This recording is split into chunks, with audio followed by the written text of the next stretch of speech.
Now the cavity of the larynx. The cavity of the larynx extends from the inlet of the larynx to the lower border of the cricoid cartilage where it is contained with the trachea. The inlet of the larynx is bounded entirely by the epiglottis, posteriorly by the arytenoids, and the mucous membrane covering the arytenoid, which is known as interarytenoid mucous membrane, laterally by the aryepiglottic fold. So this is the inlet of the larynx, bounded entirely by the epiglottis, laterally by the aryepiglottic fold, and posteriorly by the arytenoids and the interarytenoid mucous membrane.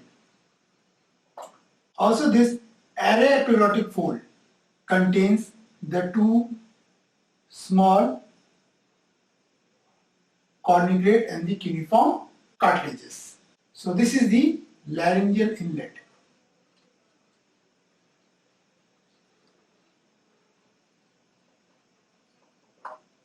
And the inlet which is present here. In the laryngeal cavity, we can see two folds of mucous membrane. The above fold is known as the vestibular fold and the below fold is known as the vocal fold. The space between the vestibular fold is known as rama vestibuli,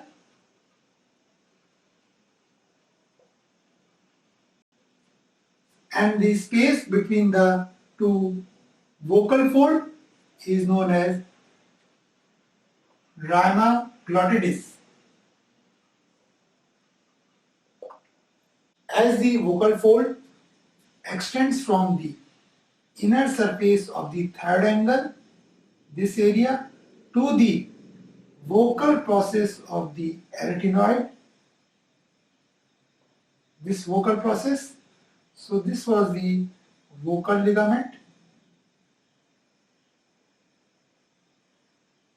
and the mucous membrane over this vocal ligament will form the vocal fold, and the space between these two vocal folds, which was known as rama glottidis, is limited entirely by the third angle and posteriorly by the mucous fold between the two arytenoids, that is the interarytenoid fold of mucous membrane. So from this diagram we can see that the rama glottidis can be divided into two parts: an anterior 3/5 part, which is surrounded by the vocal fold, which is known as intermembranous part,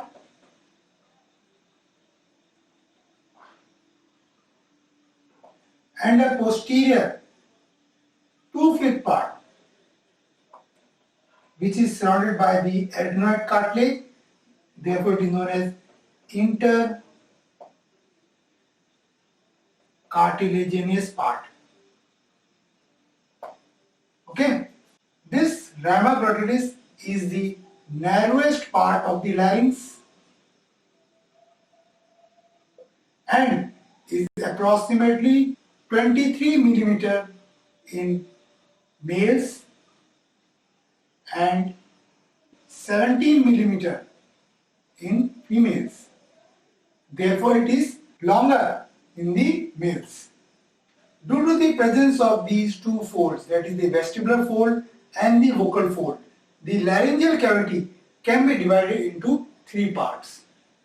The part above the vestibular fold is known as the vestibule. The part between the two folds was known as the sinus of larynx or the sinus of Morgagni or the ventricle of the larynx. Due to the absence of the quadrate and the cricovocal ligament in the sinus part of the larynx, the mucous membrane bulges outwards and there is another diverticulum which is opening onto the anterior aspect of this sinus. This mucosal diverticulum is known as saccule of larynx, and this saccule contains mucous glands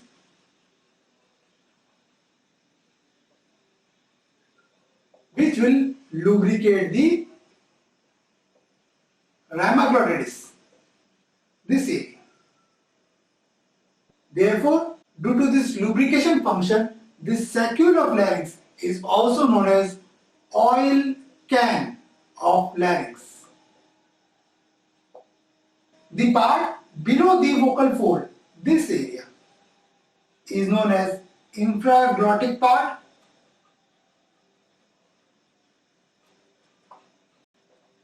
which resembles a truncated cone-like structure.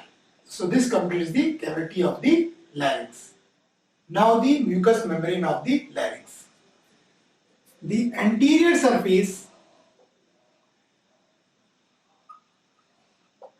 and the upper part of the posterior surface of epiglottis, that is, if this is the epiglottis, the anterior surface, whole of the anterior surface and the upper part of the posterior surface from here to here, plus the upper part of array epiglottic fold, plus the vocal cords or the vocal fold. These three structures are lined by stratified squamous epithelium, and the rest of the laryngeal cavity is lined by pseudostratified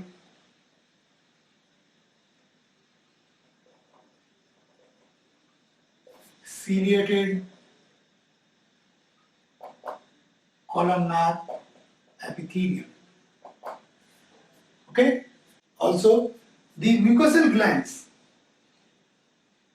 present in the mucous membrane of the larynx is absent over the vocal folds.